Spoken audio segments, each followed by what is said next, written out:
The House Judiciary Committee will come to order. Clerk, please call the roll for attendance. Chair Leitner. Here. Representatives Begol, Bosanac, Harris, DeBoyer. Here. Johnson. Here. Schutte, Carter, Hope, Breen, Scott. Madam Chair, we do not have a quorum.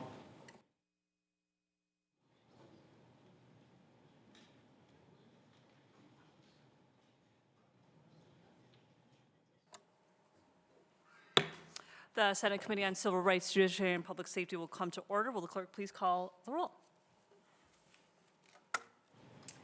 Chair Chang. Here. Senator Shake. Here. Senator Bueno. Here. Senator Irwin. Here. Senator Santana. Senator Runstad.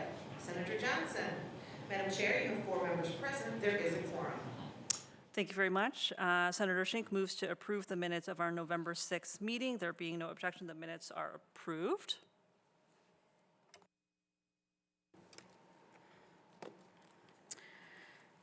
Thank you. I'm just going to make a brief announcement. For those individuals today wishing to make public comment during this meeting, please fill out a card and give it to the clerk up here so we can have your information if we have time to call on you. If any members of the public do speak after the presentation, please remember that public comment is an opportunity to address the legislators, not interrogate others. In addition, public comment is not a question and answer session.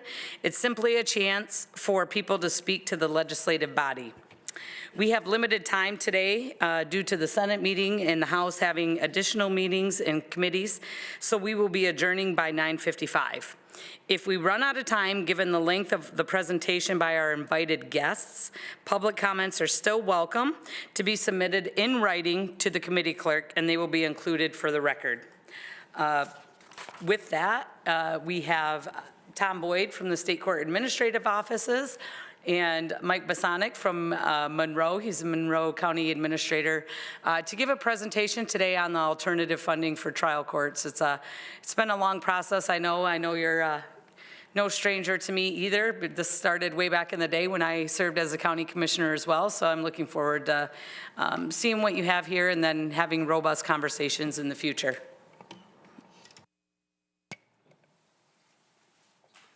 Thank you very much. We begin by just saying thank you for inviting us. I'm Tom Boyd. It's my honor to serve as administrator for the Michigan Supreme Court. Maybe I'll try this microphone, and good morning, everyone. I'm Michael Bosanac. I'm the Monroe County Administrator and Chief Financial Officer. I've served on the Trial Court Funding Commission appointed by Governor Snyder as a representative of the Michigan Association of Counties, and I've continued in this role trying to get to a solution to trial court funding, and great to be with you this morning.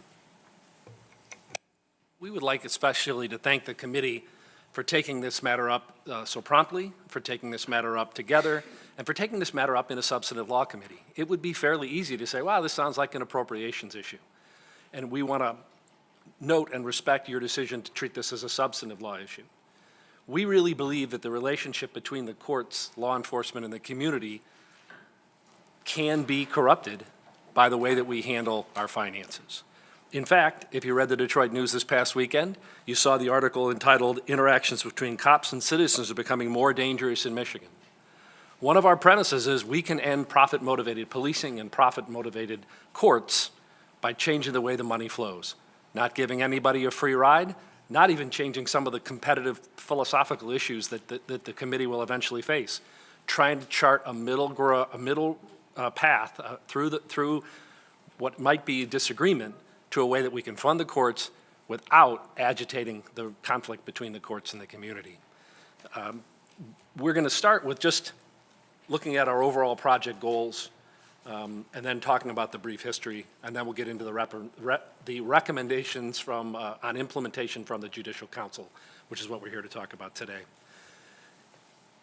Starting with the Trial Court Funding Commission, and we're going to dive into the history a little more, we're looking at what we're trying to address. The problems here are a potential real or perceived conflict of interest between the judge's responsibility to collect taxes and responsibility to administer justice. We have a system that is inadequately funded across the board because of an over-reliance on local funding. And it ends up with an unequal access to justice for those most vulnerable. As a result, the recommendations from the Trial Court Funding Commission, echoed in Public Act 47, echoed by the recommendations of the Judicial Council today, call for redistribution, centralized collection with a redistribution of this money to meet the court's operational needs, balancing the funding responsibility a little differently between the state and the local governments, while maintaining accountability, but taxing people based on their actual costs and only if they aren't indigent. So this recent history, I mean, there's a long history, right? Michigan's first constitution in 1835 says all penal fines go to the libraries. It's pretty well recognized that that's for two purposes. One is people in the beginning of the state believed that people who are educated were less likely to commit crimes. That the key to avoiding recidivism is public education. In 1835, that meant the public libraries. The second goal was to keep money away from judges. And that's not new. That comes from our ancestors, no matter where you come from in the world. Ruth Bader Ginsburg, in a brilliant United States Supreme Court decision from about 6 or 7 years ago called People versus Timms. It's Timms versus Indiana. The prosecution was People versus Timms. Timms versus Indiana. The question is really what to do with the asset forfeiture. Timms was arrested. His very expensive SUV was forfeited to the government. And the question to the Supreme Court was, does the Eighth Amendment's provision on excessive fines apply to the state through the 14th Amendment? Very esoteric legal issue. However, Justice Bader Ginsburg walks through the history of trying to keep money away from judges. She goes back to the Magna Carta and talks about the corrupting influence that money can have on the justice system. Michigan's first constitution in every constitution sense accepts that premise. Bless you. Unfortunately, we have not, in our Constitution of '63, done the things we need to do with finance to protect that. So if we look at the current history, in the spring of 2014, the Michigan Supreme Court decided People versus Cunningham. Cunningham essentially said that the courts do not have authority to assess costs of the court because the legislature never gave it to them. The legislature, in return, created that authority, amending the statutes to add MCL 769.1K 1B3. 1B3 allows a court to assess to a defendant any costs reasonably related to the actual costs incurred by the court itself. That's new in Michigan law in 2014. Now, I can tell you, I was appointed to the bench in '05, and the first thing they trained me on was how to assess court costs. So I've already told you, every constitution in the Michigan since 1835 has had this provision. In 1962, at the Constitutional Convention, the conveners tried to, again, push money out of the judicial system. They abolished the justice of the peace system. If you read the campaign literature from 1963, you can see they did this to get money out of the court system. They said instead, within 5 years, the legislature should create courts of limited jurisdiction. Today we call those the district courts, where I served for about 14 years. The district courts were created by the legislature in 67 and 68. They came online in 69 and 70. Already by 1982, there's a Court of Appeals case where the Library of Saginaw sued the district court judges. And the library said, where did our fines go? They told the Court of Appeals, these judges have made up something called court costs and they're stealing all our fines. The Court of Appeals in 1982 said, well, they couldn't have done that. There's no such thing as court costs. But there were always court costs. And they were shot down in 2014 in Cunningham. The legislative response to create court costs. However, there was not, and I might respectfully suggest may still not be, common agreement on whether this is a good idea. So while creating 769.1K1B3 costs of operating the court to a criminal defendant, there was not majority support in the legislature to do that permanently. The 3-year sunset was added so conversations could continue. At the end of the period of time, the legislature, oh, I'm sorry, I want to talk about one other thing. So think about 2014. So I've already said that in the spring, we have People versus Cunningham, and in the fall, we have the passage of 769.1K1B3, sponsored by John Walsh, the majority floor leader at the time. So this was a leadership position that could not get enough majority support to be permanent. That summer, in Ferguson, Missouri, with the death of Michael Brown, civil unrest ensued. The civil unrest was mostly aimed at the police. All those of us sitting in Michigan watching it on TV sure looked like a riot against the police.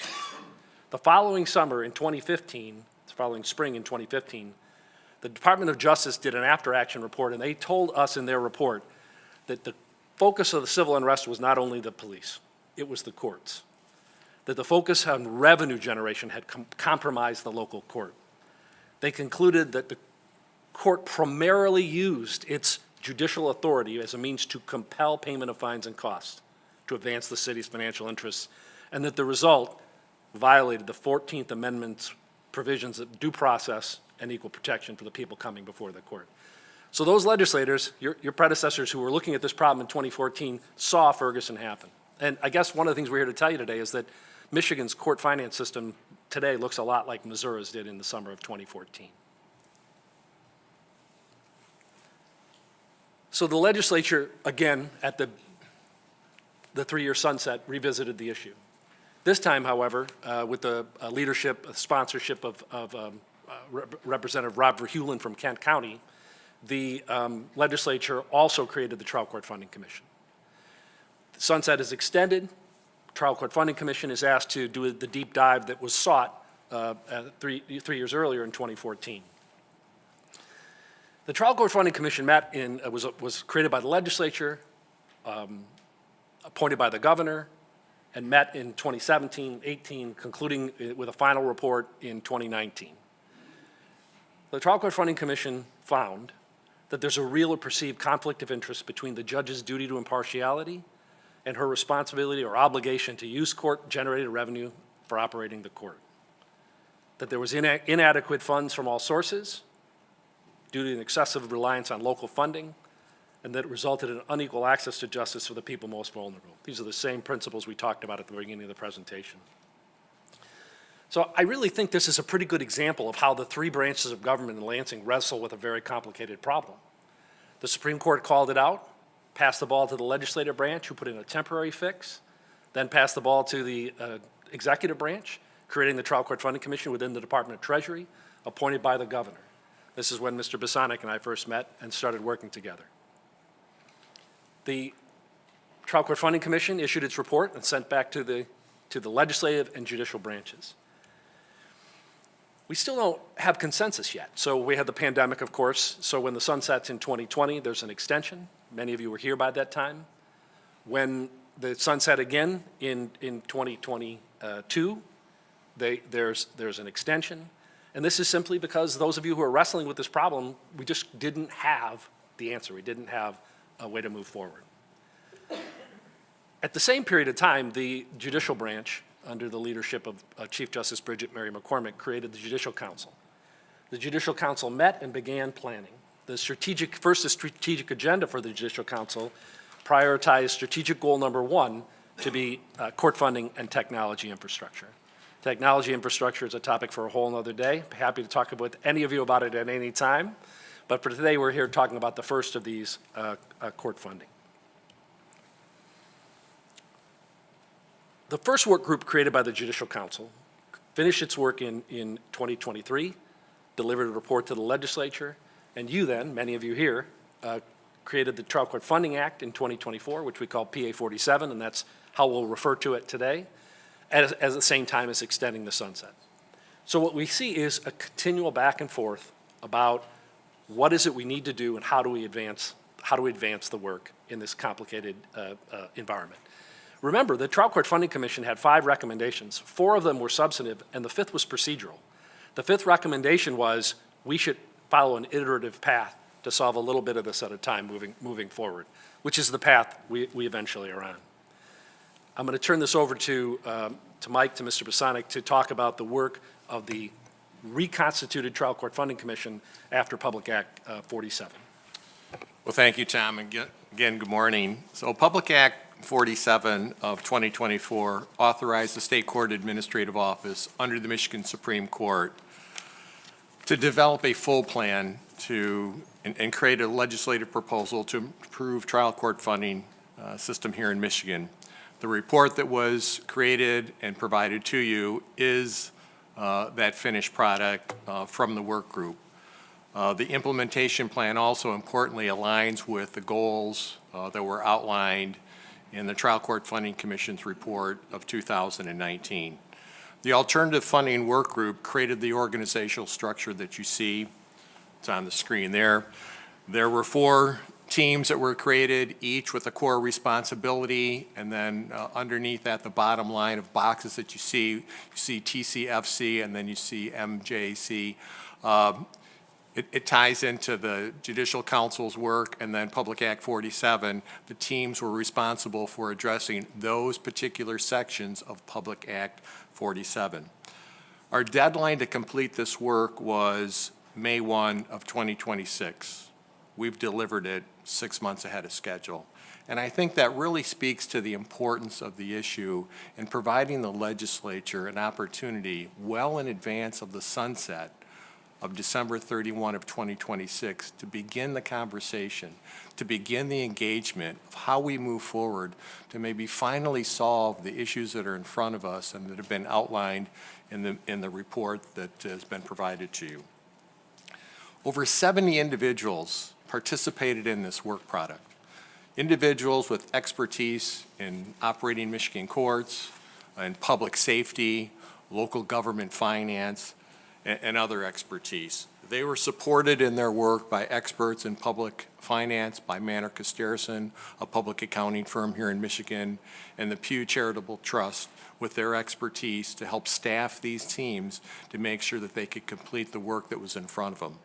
Importantly, the structure that we created also helped define for the teams as we brought new members in that we didn't have what we call mission creep, that, look, we had a defined set of objectives that we needed to complete. We needed to complete it efficiently and stay on task, and I think that was an important part of that organizational structure that was there. I think also important to know is that throughout our process, as we made progress on developing these recommendations, we spread out across the state. We made presentations to various stakeholder groups to keep them informed, but also to get feedback from them along the way. And I think that's an important aspect of the overall recommendations, include that feedback and that kind of consensus, not just within the work group, not just within the teams, but the stakeholders who we've been engaging with along the way. In September, the recommendations and report were submitted to the Michigan Judicial Council. The council reviewed those, and they accepted that, and the report from the council was then finalized. As Tom laid out the history of trial court funding, you saw the work that's been undertaken since 2017. I will tell you, in my experience, it's been a deliberate path with over a decade of research, analysis, brainstorming by stakeholders, and ultimately consensus building that created the implementation recommendations that are before you. I think we also have to recognize that change will create challenge from some stakeholder groups. We understand that. However, the recommendations should be viewed in totality as together. They represent a transformation in the way Michigan trial courts are funded and in part how they operate. So let's talk about our recommendations, and we're going to give them to you at a high level. A lot of work that's bubbled up to the point that I'm going to talk to you about the team recommendations. So the first one is the team, the operational cost funding model team. They had two goals. Essentially, each team had two goals other than the collections system. They actually had three goals, and so it's easy to kind of keep track of them that way. So the first goal of this team was to develop the financial plan for the courts under the new funding model. And so the new financial plan meets the goal outlined under the Trial Court Funding Commission's recommendation in creating a stable court funding model. We believe the model will be the tool to invest in improved justice and performance outcomes for our state. And so that's important. This isn't just for the court system, it's not just for local units of government and other stakeholders, it's for our citizens. And the financial plan rebalances future financial obligations between local units of government and the state.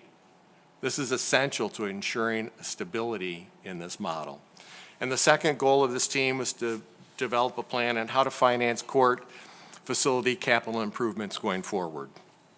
And so let's talk about the financial plan and how we created it. There are four funding sources in the new model. They're actually the same funding sources that are in the current model, but there are key differences in the new approach.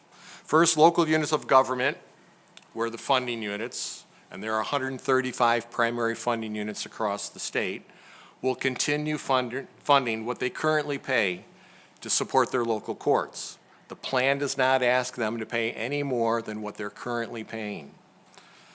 Currently, 58%, or $704 million of the total $1.22 billion that it takes to operate the trial courts in Michigan each year, are financed by local units of government. We think that that's a pretty hefty price tag in terms of sharing that financial burden. What the funding units are already paying would be memorialized in a maintenance of effort, an MOE, or a MO for short. The MO would be adjusted annually, though, by the change in the taxable value of the funding unit. This is unique in our funding plan than maybe you see in other ones. There's a CPI cost escalator. CPI is just a cost escalator. It doesn't talk about anybody's ability to pay. When I talk about anybody, those are local funding units. And so as the local funding unit's taxable value changes, that indicates, in terms of how they generate revenue for their general funds, it's primarily the property tax. And taxable value then is assessed, or it's created, and then they apply a millage rate. So that talks about a local unit's ability to pay. So it would be changed by that increase in the taxable value, but capped at 3%. We think that that is reasonable. The second source of revenue would be the existing court-generated revenues. They would be used to continue to help pay the operational costs of the Michigan trial courts. However, our plan is different in this approach. Court revenues would be deposited into the new trial court fund within Michigan Treasury. No longer would money be assessed locally and retained locally. All money would be deposited into the new trial court fund in Treasury. Currently, this represents 20% of the overall cost to operate the trial courts, or about $242 million. The other aspect of this approach with this plan is that it is more transparent. It's clear. The current model that we have is very complex. There's 6 different funds where money flows in and flows out. Not very transparent in its approach, and it's also inefficient to administer. The third source of funds is from state and federal funding. Now, I'm going to talk briefly about financial funding from the federal government. It's about $101 million, or 8% of the total. But this is used primarily for child support services and funding in our local friend of the court operations, and that's Title 4D funds. And then Title 4E funds are child care fund monies that go in for foster care and child support programs in our youth centers, and those are administered under the probate courts here in Michigan. The fourth leg of our funding model stool is where the plan is most different. Under the current model, the state is funding about 14%, or $177 million. But that's a little deceiving. And it's deceiving because local courts transfer money to the state captures that money, and then they redistribute that money back. Not all of it, but a fair amount of that. It's very complicated to track the money, but I will just simply tell you at a high level, it's less than the 14%. So in terms of the state's general fund obligation to the trial courts, it's not that much. And again, the ideal of this new funding model going forward is that there has to be more of a balanced funding approach between all the funding partners. And the 2 primary ones would be the state of Michigan and local units of government. When we look at the maintenance of effort, even the $704 million that is being contributed right now, even with a 3% increase in that, it's $21 million of additional money from local units of government. And so when we look at this model, we see that there's going to be a continued effort from local units of government. They're not walking away from it. We're just simply saying, going forward, we'd like this arrangement to change a little bit where the state becomes more of a balanced funding partner with us. In the next slide, as we determine the operational costs of the trial courts, one of the things that's underway right now is the Court Operations Resource Report. That's really a workload analysis based upon the workload of each one of the trial courts across Michigan. It's been done before. The Judicial Resource Report looks at the number of judges based upon case weighting and caseloads. It's never been done for all of the other positions in the court. That is underway right now. That's going to inform in terms of the total operational costs. So total operational costs are staffing, supplies, other expenses, those kinds of things that go into operating any kind of an organization. Same thing here. We're going to be informed by this to help us understand what the staffing looks like.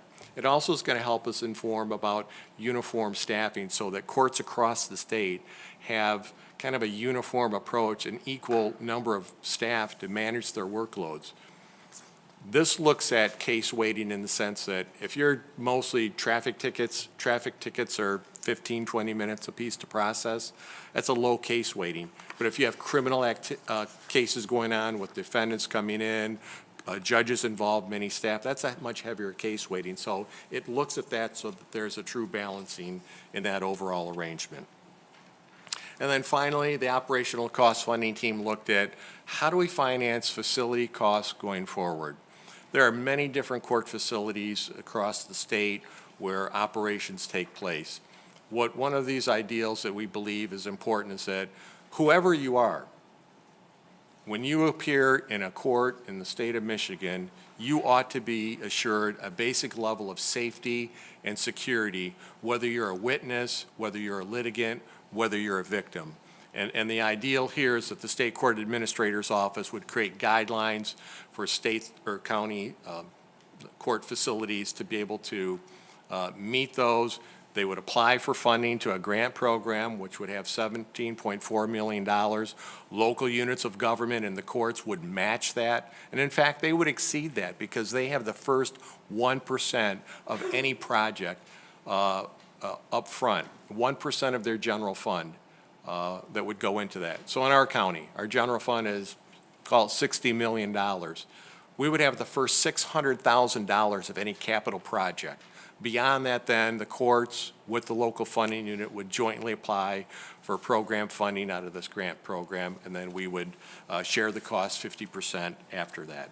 So that's very high level. That's the recommendation from that team. The second team was the funding distribution team.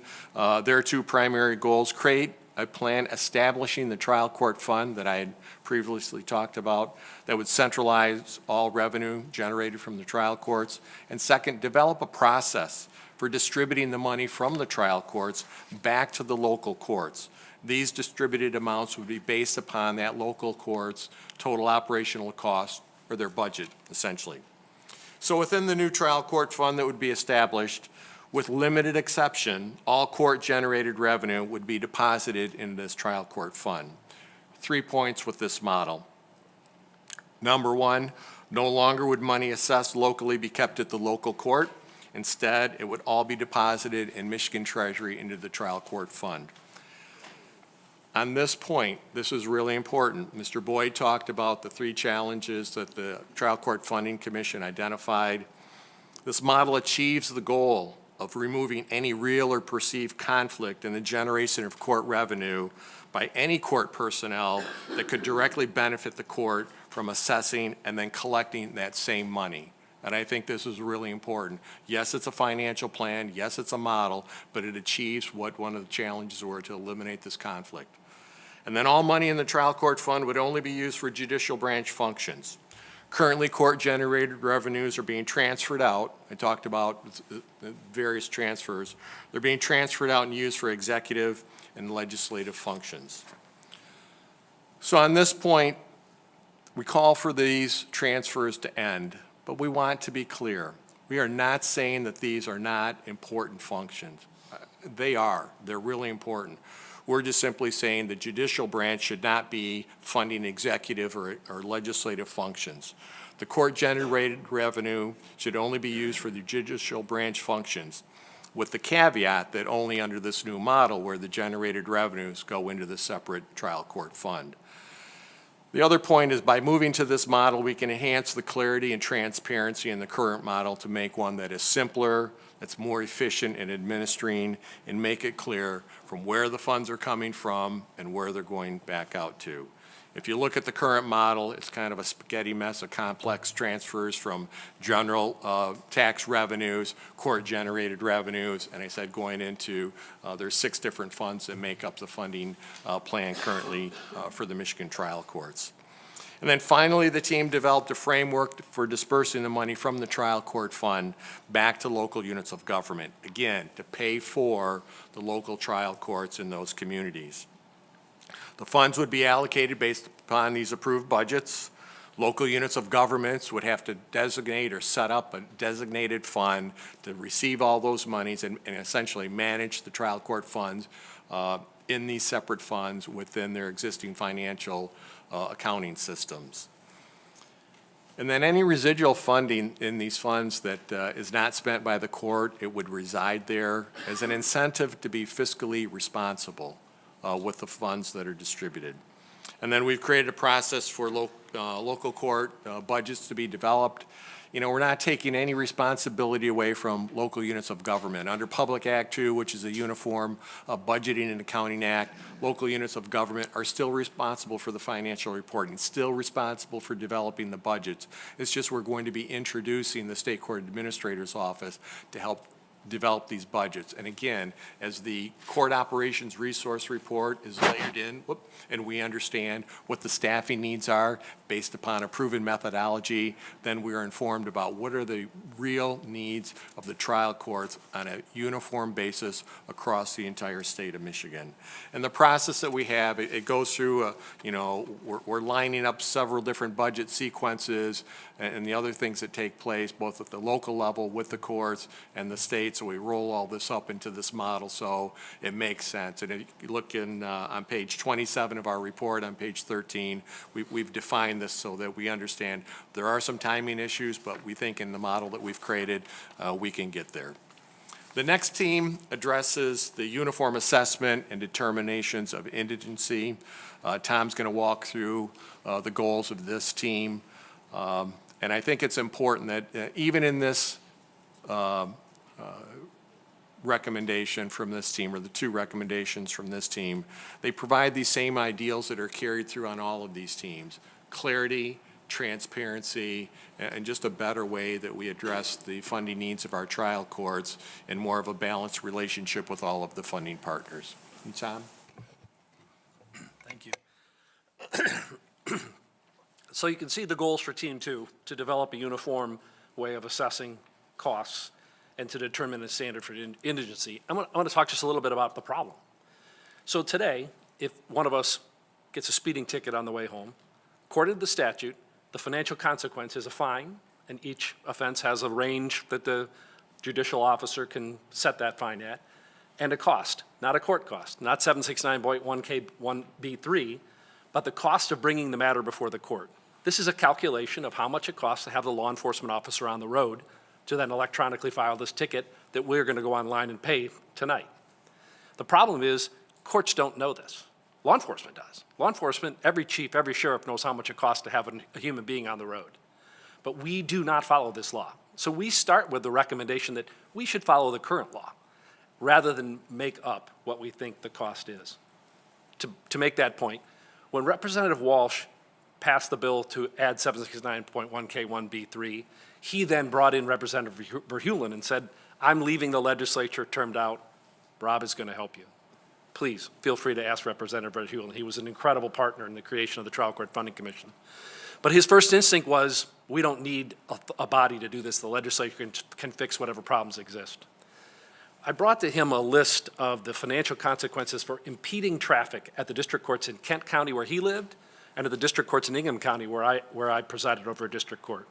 And in each case, there were two consequences for impeding traffic. Impeding traffic means literally your car was in the way of the flow of traffic.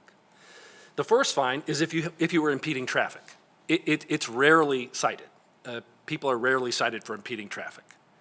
However, people are often have their charge for speeding or some other infraction that comes with points at the Secretary of State's office reduced to impeding traffic because it doesn't have points. So each court had two charts. One is if you were really impeding traffic, and the other is if you were getting a break and not getting points. And that was just higher. Basically, the courts determined, well, you're getting a break, you're not getting points, you're going to pay more for that privilege. There's no statutory authority for this, right? Every single court. One of the courts just had a blank line for the second kind of impeding because they were going to look you up and down and see what they thought you could pay. Quite literally, they're going to see what kind of a bag you're carrying. If your iPhone is newer than the judge or the magistrate, that's a really nice suit, and they're going to determine what you can pay, and that's what you're going to pay that day. So the first recommendation is we should really follow the current law. But the key to that is we have to remove the profit incentive for the judge because these problems are tied together. The second is a uniform way of determining what the cost is to the court. So today, there's some guidance out there about how to establish what your court costs are, but we need, the recommendation from the work group, from the Judicial Council, is that we have a standard way of doing that. In fact, we go farther and say, it would be great if the legislature just set a cost. It would be different in different regions of the state. We're not suggesting that it costs the same to run a court in southern Oakland County as it does at the tip of the mitt. What we're saying is we know the difference. And now with the deep dive from Maynard Casterison, we actually can tell you how much it costs to run the court in Birmingham, the 48th district, and how much it costs to run the 96 in Newbury, because we now have those numbers. So the idea here is to use that data that we now have, and again, we sent you a report that's 45, 50 pages of writing and 60 pages of data. We also provided to the chairs like 300 pages of draft legislation. So the point is that the detail here is deep, but this is the deepest dive we've ever done into court financing. And we now know, as Mike said, $1.22 billion is how much it costs to run the court system, and he gave you the numbers about how that breaks out. So the goal here is to be able to look at that data and figure out what is the appropriate share to each person coming before the court. Not giving anybody a break, having them pay, their fair share. Second is a uniform, I'm going to go talk about this. Our goal in trying to end the real or perceived conflict is to separate the business function of the court from its function related to public safety and the administration of justice. If we take away the fact that the judge keeps what he or she kills, separating the assessing from the spending equation, we can separate the business function of the court, how do we pay our bills, from the administration of justice. This work group, the implementation team, in order to get to these results, separated the work into two buckets. They have an accountability bucket, and the accountability bucket is the fine that we talked about and any restitution. Significantly, today, in a criminal case, if someone is convicted and ordered to pay restitution, when they pay $1 to the court, only 50% goes to the victim. Because the profit motive on the court is so strong, they keep 50% of every dollar until the restitution is paid off. Judicial Council recommends that we give $1, 100% of each dollar to the victim until he or she is made whole. We have to end the fact that the court has to compete with the victim for scarce resources. The accountability bucket also includes the state system for compensating victims who are not fully compensated, the Crime Victims' Rights Act. That assessment today goes to compensate victims who are not fully compensated, but also goes to pay for executive branch employees, both at the state level and at the local government level. The recommendation is that we keep that money for victims as it was originally intended. The second bucket is the tax bucket. Now, we can call them fees, we can call them costs, as the statutes do, but both the Court of Appeals and the Supreme Court have called these taxes, and they treat them like taxes. So we have two separate things, accountability and tax. As it relates to accountability, the recommendations of the work group is that they continue to be assessed as now, the judge's discretion. That the judge retains the discretion to determine if the individual who's assessed a fine cannot pay, or if they are exercising due diligence to pay. You know, as Mike said, as it relates to the local unit of government, we want to move forward with their ability to pay. All we're recommending is we do the same thing to the defendants, the same thing to the people with the speeding ticket. We look at their ability to pay, not the accountability portion, but the tax portion. The accountability portion does not go through an indigenous screen. It's totally up to the judicial decision maker. The tax bucket goes through the indigency screen to determine if they're able to pay. The second bullet on this slide is Mike's point about transparency. Today we send money to something called the state minimum costs, and then you see the spider web of where that money goes next. The idea is to go to transparency. The money goes from the court to either the victim or to the trial court fund. All right, I'm going to talk about determination of indigency. The legislature has, in a very similar context, the need for a public defender, described what indigency is. It's Public Act 93 of 2013, where it's asserted that someone who is indigent should, consistent with the United States and Michigan constitutions, receive counsel without charge. But it goes on and says, what does it mean to be indigent? And then authorizes the Indigent Defense Commission to further elaborate. So the legislature has, in the very similar context, the beginning of a criminal case said, what's indigency? In a related context, the Supreme Court's done the same thing. If you want to sue your neighbor, there's a filing fee. However, in the court rule, there's a way to determine that you're indigent and don't have to pay that tax, that filing fee. So what the recommendation is, we take those two provisions, Public Act 93 of 2013, the court rule on filing fee waiver, and set a determination of what is indigent, a legislative determination of how that tax should be applied. The fourth implementation team is talking about collections. Their goals are, how does this work? What are the logistics of centralized collection? What does it do to the local courts and the users? And then to determine an implementation process. So the Trial Court Funding Commission brought in expertise from around the country.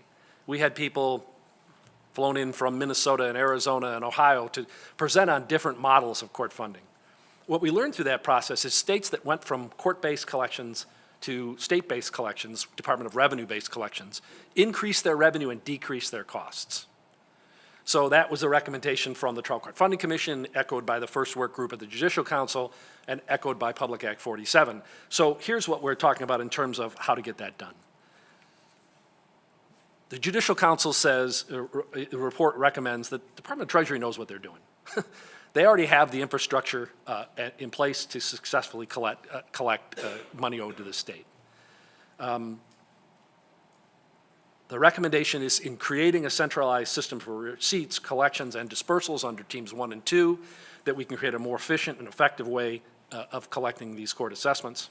Finally, the idea is that the courts would partner with the Department of Treasury so that if someone's assessed a $100 payment, they walk out of the courtroom and they give $100 cash to the counter, the court's computers lets the Treasury's computer know right away that that $100 was paid. If they go home at night and they pay online at the Department of Treasury, Treasury's computers let the court's computers know the payment was made. So it's this integration between these two systems which leads to one payment system run by Treasury. Going forward, the courts will order assessments, hearing requests for waiver of the assessments on the accountability bucket that I described earlier, receive restitution either directly from the defendant or indirectly through Treasury. If that payment was made to Treasury through an electronic funds transfer, pay it immediately over to the victim. What this system does is we no longer impose bench warrants for failure to pay a court debt. No more probation revocations and jail for failing to pay a financial obligation. And no more driver's license suspensions for failure to pay to the court. These things that interrupt the life of an individual, their family, and their employer are not effective. I'm going to come back to that point in a second.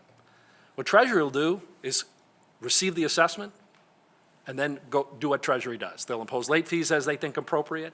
They'll use their own practices and policies regarding the debt. They'll decide when debt is collectible, when it should be written off, except for restitution, of course. Constitution is protected and never written off, always collected, continued collected. They'll use their existing tools to do this. The Department of Treasury knows how to collect debt. This is it. You know, Tom's rolling through and doing a great job. The one thing that really stood out for a lot of the members of the teams is that even treatment, you know, so there's courts across the state of Michigan all doing this collection effort. They're not probably doing it all in the same way, maybe in the same level of efficiency. But if Treasury's doing this, think about the equal treatment. If somebody owes debt to the government, whether it's the court or anybody else, the treatment is equal from Treasury. Everybody's treated the same. Right now, we don't believe that it is, and we also believe that this is a much more efficient model. So, you know, I'm a finance guy from that standpoint, and, you know, efficiencies kind of ring a couple of bells for me. So in this model and these recommendations, we think that there's a lot of benefits in terms of adopting this model and this approach. Sorry, Tom. It's all right. So the current model is a debt is collected by law enforcement. A judge sits down and issues a bench warrant. Johnny didn't pay, bench warrant. The cost then shifts to the executive branch and falls into a black hole. You know, I know from my experience in Ingham County that it costs a law enforcement officer to make a drunk driving arrest about $200 to $225. I know that because I wouldn't compensate the law enforcement unless they gave me a bill, and they did regularly. So $200, $250. That's what it's that's a routine arrest, taking someone off the side of the road, bringing them to the jail. It doesn't cost their overnight stay in the jail, just their arrest. So I'm going to focus on this chart, which is in the report, and look at 2019, seven years of collections ago, and focus on the fact that look at the 6th year of collections, and every year since 2005. Only once did we collect more than 1%.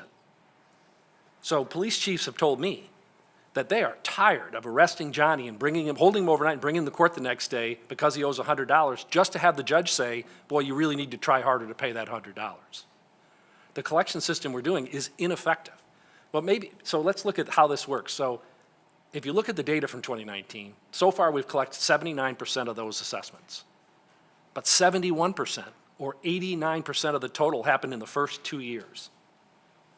Maybe the pandemic affected our collections. Let's go back to 2013, 7 years before the pandemic. You can see that at year 6, 7, we're still down to 1% collections. The point is, we are bad at this. This is ineffective.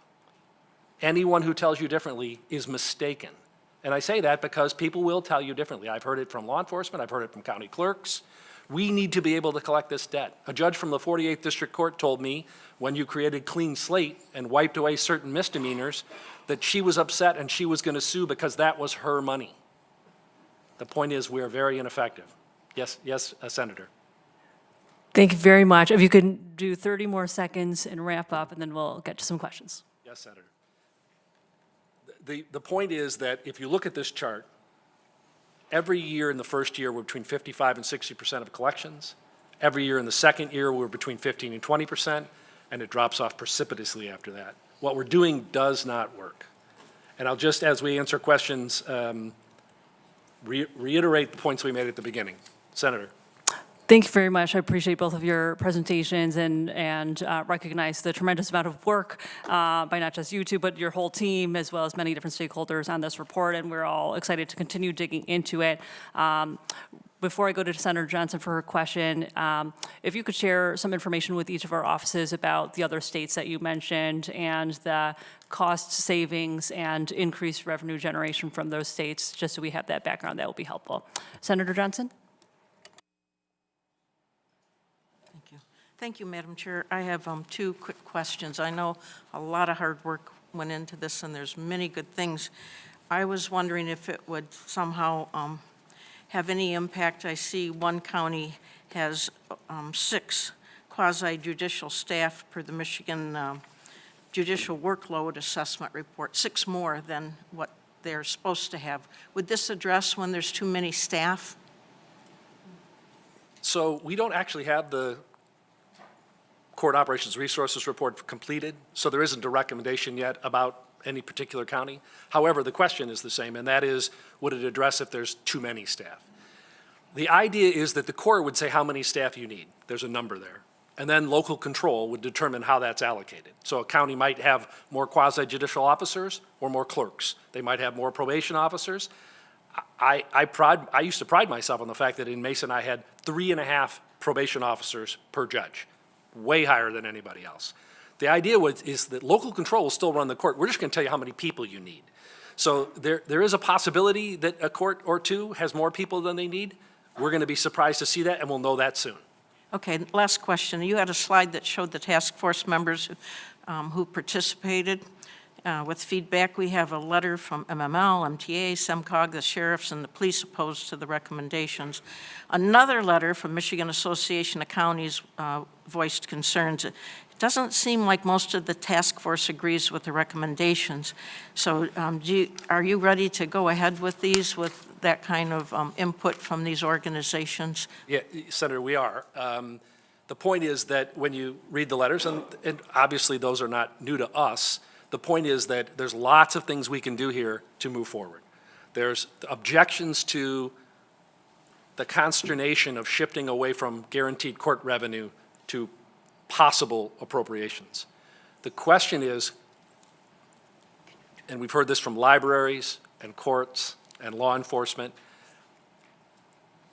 is there the level of comfort with the annual appropriations process that they have with just waiting for the people in black robes to bring the cash in? There isn't that level of comfort. We all live in this environment. We all watch the annual appropriations process. Many of us are involved in it. We trust that process. The question becomes, is it comfortable? No, as Mike said, there's going to be concern because we're moving from, a steady stream of revenue coming from the judicial branch to back to the legislative branch to say it's your responsibility and your authority that's being exercised on an annual basis. There will be concern about that. Thank you. And, as you know, I have a history of looking into this trial court funding issue. And, pre-COVID, tried working on some of this according to the first set of recommendations back in 2019. But I know that a lot of conversation has happened within kind of your guys' world right now.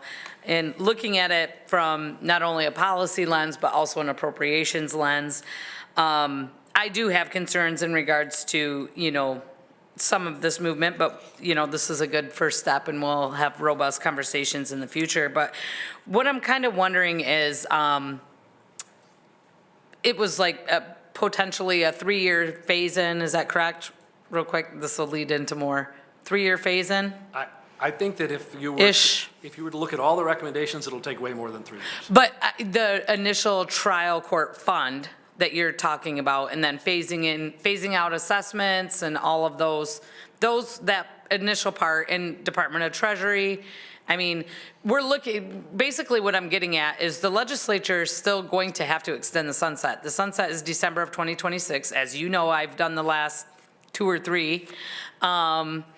And, I think there's going to be more robust conversation on the function of some of these. Because, as you know, some of these things that you mentioned, assessments and stuff like that, don't even fall under the judiciary budget. It's under, Department of Corrections or general government or whatever it may be, Attorney General.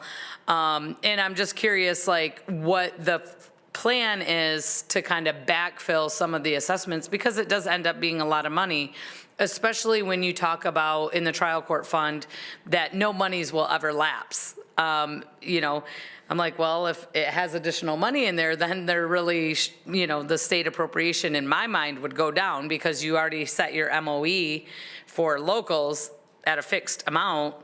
So, functionally, as far as appropriations go in the different funds and the assessments, I just want to make sure we have robust conversations, because, if you ask me in regards to some of these, you talk about legislative and executive branch functions, I look at the child advocacy centers. Well, since, we've moved into the technology age, a lot of our kids, it's easier for them to testify on a screen. You know this. And our child advocacy centers have that set up for the courts to help with the court function, a piece of the function. So, I think there's just going to be a lot more robust. So I guess this is more of a request of more information, a continued, relationship back and forth to talk through some of these policies and functioning in appropriations and, all of that, because we're looking at this, it's a big, huge lift, as you know, and it's been years and years and years, and I picked on Mike Bosanac. I was like, you're probably never going to be able to retire, because it's going to take this long. But, now also with term limits being basically extended in one, you can serve all your years in one chamber. Now you can't just wait us out too long. We actually have to do stuff. So I think I'm looking forward to continued conversations. I have a desire to make this work. I think a lot of us here do. And, thanks for at least being here and being available for us. We are out of time. I know that we've got a couple of folks who had questions. I would just encourage members to reach out to SCAO to have these conversations. Let's keep talking about this. This is a really important topic. We do have a couple cards to read in. Go ahead. Okay, I am sorry, it is 9:56, we are out of time. I know some people did submit testimony, and I just want to read the cards for the record that we did have Wes Nakagiri here who wanted to speak, is neutral right now on the presentation, but did submit written testimony as well. We have Jody White here that wanted to speak, opposes the funding. Cynthia Mifsud, wishing to speak, didn't have a position. And Tom Howe, and wishing to speak and opposes this function. But you guys can submit your testimony, like we said, to the clerk as well. So thank you. With that, this side is adjourned. And I'm going to move to excuse the absent member. There being no objection, that is ordered. And there being no further business before the committee, the Senate Committee on Civil Rights, Judiciary, and Public Safety is adjourned.